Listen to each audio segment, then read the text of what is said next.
Welcome to BRAINWAVES podcast. I'm your host, Amo the Great. Today, we are diving into something so universal, yet so personal. The power of storytelling. Why do we tell stories? How do they shape us, our communities, and even our world? Whether it's ancient myths, Hollywood blockbusters, or the anecdotes you share at a dinner table, stories are more than entertainment. They are how we make sense of the world. And as science shows, they are how we connect. In fact, storytelling literally rewires our brain. Stick around as we unpack that. Let's start with the big question. Why are humans so drawn to storytelling?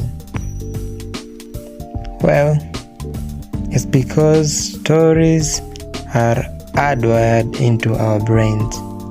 Neuroscientists say that when we hear a story, our brain releases oxytocin, a chemical linked to empathy and connection.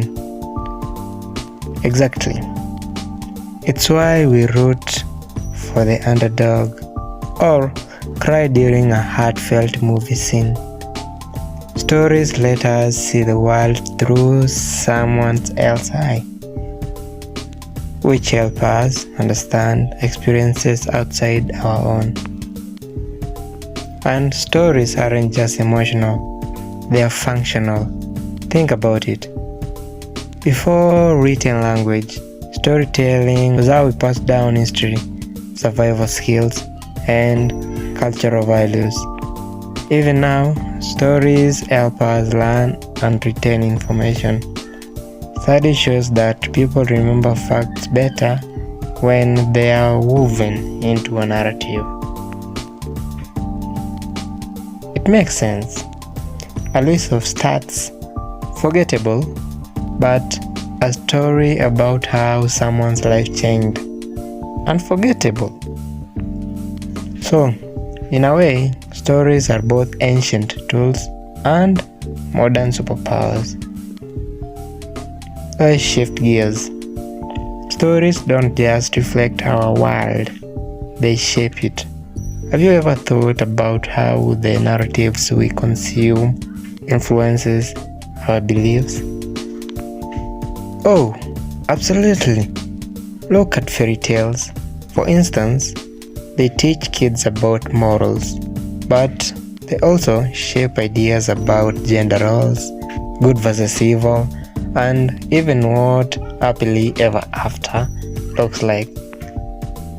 And in adulthood, we see it in media, movies, news, even advertising.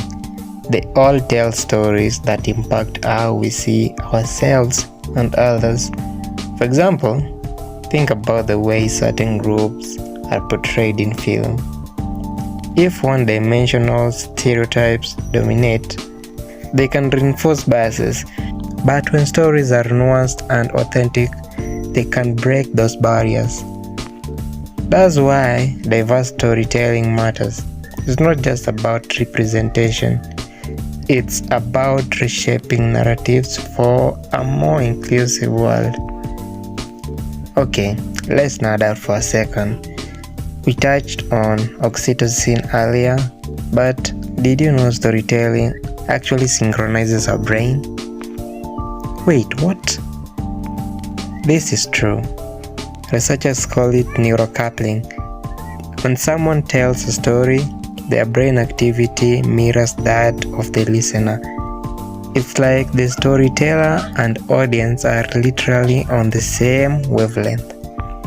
That's wild.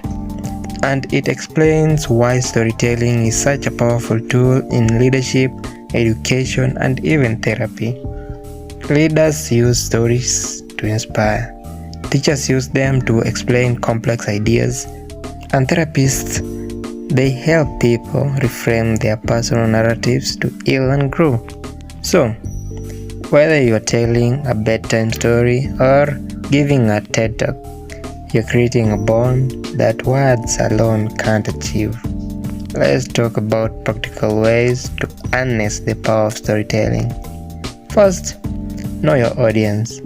Whether you're crafting a business pitch or writing a novel, think about what resonates to people you're speaking to. Second, be authentic. People can't spot a forced story a mile away.